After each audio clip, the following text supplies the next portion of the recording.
Subscribe करा, like करा, share करा. फक्त मुक्तागिरी न्यूज बेल आयकॉन दाबायला विसरू नका.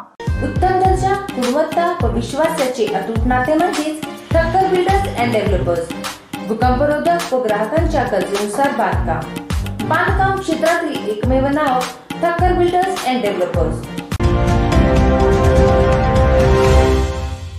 पाणी अडवा पाणी जिरवा या पाणी फाउंडेशनच्या उपक्रमामध्ये खटाव तालुक्यातील वरुड गावातील ग्रामस्थांनी एकत्र येऊन श्रमदान केले. लहानग्यांपासून थोरांपर्यंत एकत्र येऊन केलेल्या या श्रमदानामुळे एकीचे बळ काय असते हे दाखवून दिले. पाहूया सचिन पवार यांचा हा रिपोर्ट. एकजुटीने पेटल रान तुफान आलया, काळ्या भुईच्या भेटीला हे आभाळ आलया.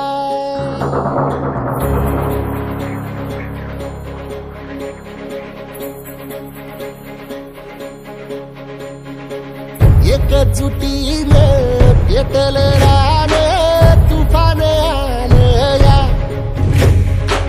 काळ्या भुईच्या भेटीला हे आभाळ आलया.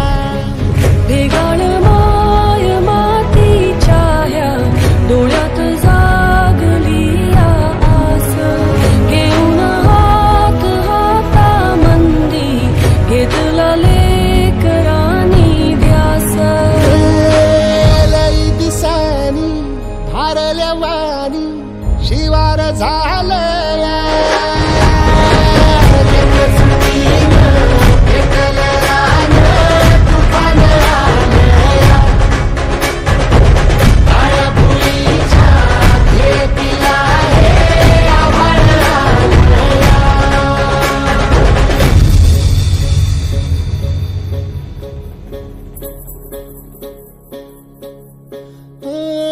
पिचलेला इझलेला टाहो कधी न कुणा कळला. तळमळलीस तू करपुनी हिरवा पदर तुझा जळला. छळ केला पिढी जात तुझा गा उखडून भंगराई. अपराध किती झाले पण आता शरण तुला आई.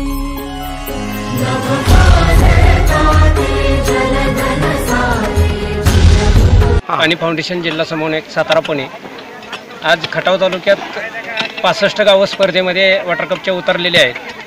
2019ची स्पर्धा त्यामध्ये वरुड गावनं सहभाग नोंदवला.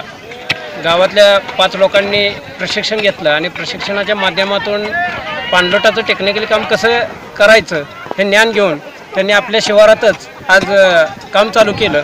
तिथली उपस्थिती बघितली तर फार मोठ्या प्रमाणात लोक श्रमदान करत आहेत.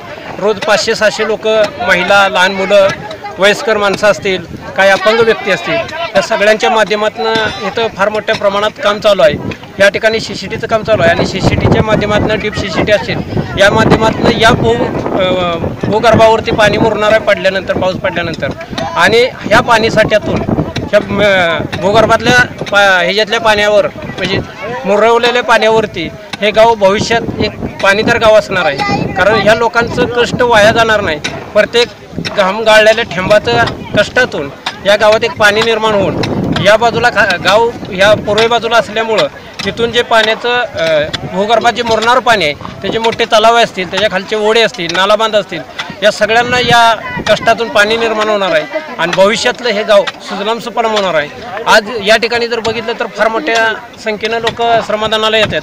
हे श्रमदान करत असताना त्यांना एक मानसिक आनंद मिळतोय की इथं आल्यानंतर मी कुठला काय न विचार करता फक्त श्रम, आपली CCT कशी खांदायचं, आपलं काम कसं टार्गेट पूर्ण करायचं या विचारात सगळे मग्न आहेत. फार आनंद वाटतो की श्रमाची चळवळ पाणी फाउंडेशन आणली आणि या चळवळीच्या माध्यमातून लोकांना एक श्रमाची ताकद काय असते हे लोकांच्या 2 हाताच्या ताकदीतनं गाव कसं पाणीदार होतं हे या निमित्तानं आपल्याला दिसणार आहे. भविष्यात हेच गाव पाणीदार गाव म्हणून वरुड निश्चित आपल्याला बघायला मिळेल हे मी तुम्हाला आत्मविश्वासानं सांगू शकतो. एकजुटीने पेटल रान तुफान आलया, काळ्या भुई खटाव तालुका म्हणलं तर नेहमीच दुष्काळाचा भाग ठरतो आणि या दुष्काळाच्या भागात पाणी हा मोठा प्रश्न असून या पाणी प्रश्नासाठी बऱ्याच प्रमाणात लोकांची जी अवस्था आहे ती अतिशय दयनीय अवस्था असते आणि याला तोड देण्यासाठी या खटाव तालुक्यातील आज आपण वरुड गाव बघत आहोत आणि या वरुड गावामध्ये आलेलो आहोत। पाणी फाउंडेशनच्या माध्यमातून या ठिकाणी हे लोक काम करत आहेत आणि हे काम करत असताना स्वतःच्या बळावरती स्वतःच्या कष्टानं गावाचा पाणी प्रश्न सोडवण्यासाठी हा प्रयत्न असतो। या ठिकाणी आपण बघत आहोत की हे जे टिकाव आहे त्या टिकावाची एक स्कीम आहे। या ठिकाणी 24 तास 48 तास जे कंटिन्यू हे टिकाव चालू आहे। या टिकावाला कोणत्याही पद्धतीची विश्रांती मिळत नाही, त्याच्यामुळं या गावाचं काम किती चांगल्यारीत्या होणार हे एक आपल्या महाराष्ट्रासाठी उदाहरण आहे। आज या ठिकाणी जी लोक जमलेली आहेत ती लोक या ठिकाणी काम करत आहेत आणि हे टिकाव एकमेकाकडून दुसरीकडे जाते, परंतु हे टिकाव कायमस्वरूपी चालू राहतं, रात्र दिवस काम करतं असे या ठिकाणी या लोकांनी या ग्रामस्थांनी योजले असल्यामुळं खरोखरच महाराष्ट्रात व या आपल्या पूर्ण सातारा जिल्ह्यात हे वरुड गाव हे अतिशय चांगलं काम करणार हेच या ठिकाणी दिसून येत आहे। एकजुटीनं पेटलं रान तुफान आलया काळ्या भुई दुष्काळाला तोंड देण्यासाठी ह्या पाणी फाउंडेशनमध्ये सहभाग घ्यायचे निर्णय घेतला आहे। त्यासाठी हे पाणी फाउंडेशनचं काम चालू केलेले आहे। बस एवढं।